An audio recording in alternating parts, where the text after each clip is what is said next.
History doesn't always erase secrets by accident. Some knowledge was, well, deliberately buried, locked away, whispered about, then silenced. And one of the most effective survival systems ever created, yeah, that falls into that category. This wasn't a weapon. It wasn't a battlefield tactic. It was a home. A structure so efficient, so resilient, that Arctic settlers were later warned never to teach it again. Not because it failed, but because it worked too well. So, this is the silent Viking home technique, and once you understand it, modern survival suddenly looks, loud, expensive, and honestly pretty fragile. This wasn't comfort living. No, this was dominance over nature. The North didn't forgive mistakes. Wind killed, cold killed, hunger killed. The Viking settlers who pushed into Arctic edges understood one rule immediately. If your shelter fails, you don't get a second chance. So, they designed homes that behaved like living organisms. These structures didn't fight the environment. Instead, they absorbed it, redirected it, and used it. Walls were never thin. They were layered. Stone on the outside, packed earth and turf in the middle, wood only where needed. That mass wasn't for strength alone. It was thermal memory. Heat generated inside stayed inside for days, not just hours. Modern homes, they leak warmth, but these homes, well, they hoarded it. The roofline was low and sloped, not tall and proud. Height was the enemy. Heat rises, so Vikings kept ceilings close. Smoke from the hearth traveled laterally before exiting, warming the interior airspace along the way. Entrances were never direct. You didn't walk straight in. You descended slightly, passed through a narrow corridor, then rose into the living space. Cold air stayed trapped in the entry pit. Warm air stayed untouched.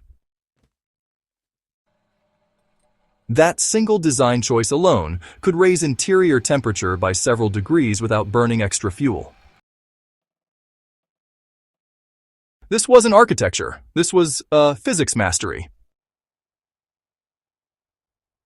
As Viking settlement expanded and, later powers took control of northern territories, something changed. These techniques weren't written down. They weren't taught openly. In some regions, settlers were actively discouraged from sharing them. Why? Because, centralized control depends on dependency. If people can build homes that survive without constant resources, without imported materials, without fuel convoys, they stop being manageable. Fast forward centuries and, you see the same pattern repeat. In World War II, survival wasn't just about weapons. It was about shelter. Armies that really mastered insulation, concealment, and low-signature living. Well, they outlasted those with superior firepower but poor logistics. The Viking home didn't need supply lines. That, honestly, scared administrators. The turf wasn't decorative. It was functional armor. Grass roots bound soil together, preventing erosion. Snow piled on top added another insulation layer. In winter, these homes blended into the landscape, invisible from a distance. Sound just didn't travel all that well through Earth. Heat signatures, too, they stayed pretty low. Even smell was reduced, making everything just a bit more subtle. Back in World War II, folks actually rediscovered these same principles in field shelters, snow bunkers, and underground command posts. But honestly, the Vikings had already figured it out centuries before, without any blueprints or calculators, just good old-fashioned know-how. Fire was something to be controlled, not celebrated. The hearth burned low and steady. No towering flames, no wasted energy. Stone around the fire would soak up the heat nice and slow, then let it out over time. It was, a quiet kind of genius. That meant less smoke, less fuel, less detection. Modern preppers chase efficiency with gadgets. Vikings achieved it with placement and patience. Timber rots. Stone shifts. Turf grows back. These homes repaired themselves. Grass regrew on the roof. Earth settled tighter over time. Snow sealed cracks. Families lived in the same structure for decades, sometimes longer. The home aged like a good tool, not a disposable shelter. Contrast that with modern emergency housing that fails within seasons. It wasn't lost, it was inconvenient. You know, an independent household is really hard to tax. It's hard to move, and, well, it's hard to control.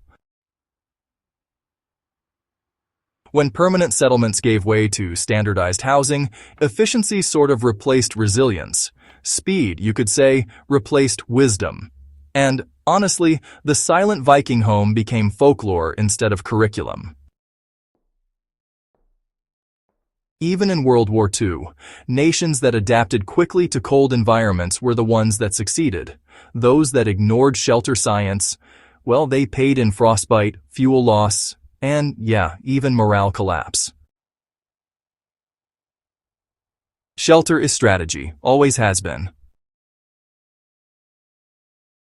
You don't need to live in the Arctic to learn from this. Thermal mass, entry design, low profiles, natural materials, these principles still outperform modern shortcuts. Survival isn't about stockpiles, it's about systems that don't ask for constant input. The Viking home was quiet. It didn't advertise. It didn't demand maintenance. It simply worked. That's why it was silenced. At History's Survival Code, we don't just retell history. We extract what still works, what still wins, what still keeps people alive when systems fail. So, this Viking technique wasn't just some relic from the past. It was, in fact, a warning. When shelter becomes independent, well, power shifts back to the people inside it. That's not a lesson history likes to promote. If this opened your eyes, don't keep it quiet. Share it. Subscribe to the channel. And, stay with us as we uncover the survival knowledge history tried to bury. Because the most dangerous thing isn't the cold. It's forgetting what already beat it.